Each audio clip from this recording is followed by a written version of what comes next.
Tucked deep within Michigan's rugged backwoods in the center of the state, one tiny town with a population of 310 owns a reputation that creeps far beyond its population. With a long legacy of frontier toughness, a history of barroom brawls, dogman sightings, and spooky local legends, Luther might be the most bone-chilling backwoods settlement still kicking. Located roughly between Cadillac and Baldwin, this is not your typical ghost town. Luther is alive, barely, and still carries the eerie outlaw energy of a place once ruled more by grit than law. During its logging boom years, Luther was a bustling little town with occasional saloon fights and typical lumberjack lifestyle. In 1920, Luther's population hit an all-time high of 531, although many claim it was much, much higher, due to the transient nature of lumberjacks never counted in the census. Like so many isolated logging towns in Michigan, the 1920s would be the pinnacle of their success. Tough times lie ahead. When the trees were gone, so was Luther for the most part. Miles and miles of stump overland created a desolate landscape where so much wooded beauty once ruled.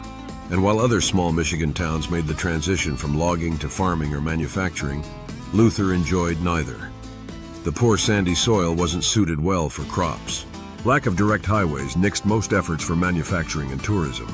The dwindling population forced another reality on this once prospering frontier town.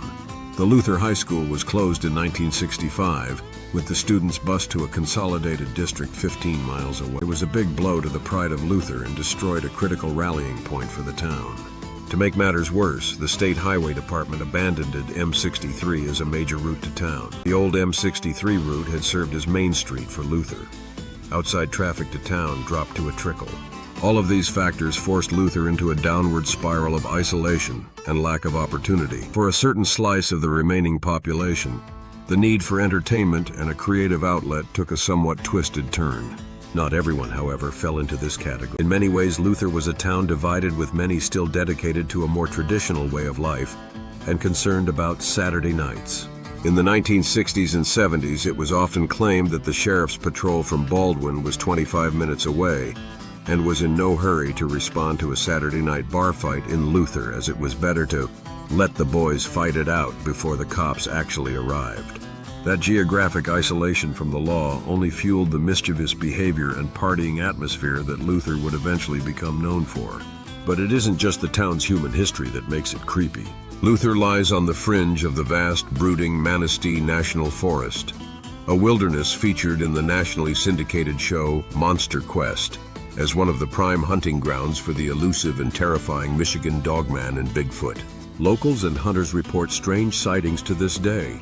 Tall, upright canine figures crossing trails, guttural howls in the dark, and glowing eyes watching from tree lines.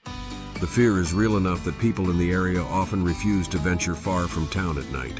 One of the most enduring cultural references to this mystery comes from Traverse City DJ Jack O'Malley, whose song about the legend of the Dogman in the seventh year includes a direct mention of a Luther Dogman sighting near Luther during the summer of 1987. That creepy song and the mention of Luther lives on as a cult classic among Cryptid fans and is one of the most requested songs in Michigan during the Halloween season. Today, Luther is fighting back, and the population decline has stabilized at 310. They are the small town that refused to die. It's been a long, hard fight. Unemployment remains high at 7%, well above the state average of 4%. The average household income for Luther is only $34,000, far below the state average of $68,000. But a new generation of homesteaders, independent business owners, and remote professionals using Wi-Fi are taking advantage of relatively cheap real estate, fighting back and giving Luther a second chance. The annual Luther Logging Days celebration in July is a great example of this new fighting spirit. The celebration draws thousands of people from all over Michigan and even out of state. It represents a newfound pride in the town of Luther. Luther's glory days and troubled past have now been put away safely where they belong, in the town's museum. It's time for a new generation to write their chapter. Would you visit a town like Luther? Have you had an experience or memories of living in a former logging town? Let us know what you think in the comment section.